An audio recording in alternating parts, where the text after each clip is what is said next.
Hey guys, this is KG. For today's video is I've got a package again from GoFund.ph store. Pinadala nila ako ng dumbbell guys and super bigat nito. So let's unpack this one kasi nahihirapan yung courier na magbigay nito kanina. Pati yung ate ko na nagbigay sa akin nahihirapan kasi ang bigat daw.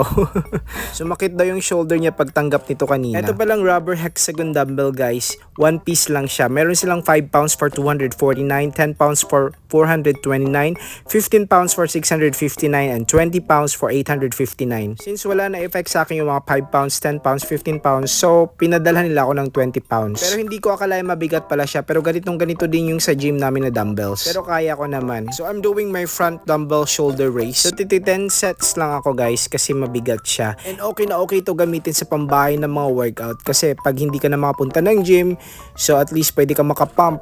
Pag may mga occasion kang pupuntahan or may mga events ka pupuntahan, at least putok na putok yung muscle mo. So I'm doing side lateral raise. So since one piece lang pinadala nila, so alternate mo lang siya guys. Yung 20 pounds yung pinakamabigat nila guys and that is cost 859. Mura lang siya guys and very affordable. At ang dami mong gamitin for this dumbbell for your home workout. Pwede ba din siyang gamitin for your bicep workout para putok na putok yung bicep mo pag naka-muscle fit na t-shirt ka. I advise sa mga beginner, you can purchase 5 pounds, 10 pounds, or 15 pounds kasi medyo mabigat na to. Pero sanay naman ako sa mga mabibigat na eh. Mas maganda kasi yung mabigat kasi putok na putok yung muscle ko.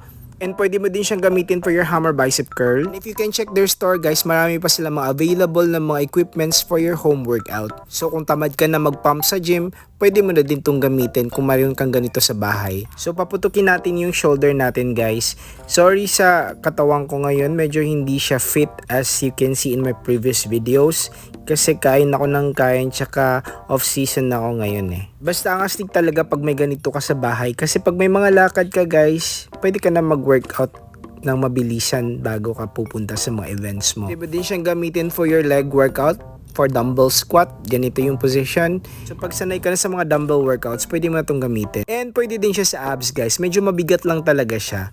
Pero pag sanay ka na sa mga bibigat, mas maganda to guys. Kasi mas okay yung contraction ng abs workout mo pag mabigat yung dumbbell na dinadala mo. So ang dami-dami mo magawa na home workout guys if you purchase this dumbbell. Available siya sa yellow basket below guys. May link dyan sa baba. Check out na and see you guys next time. Bye-bye!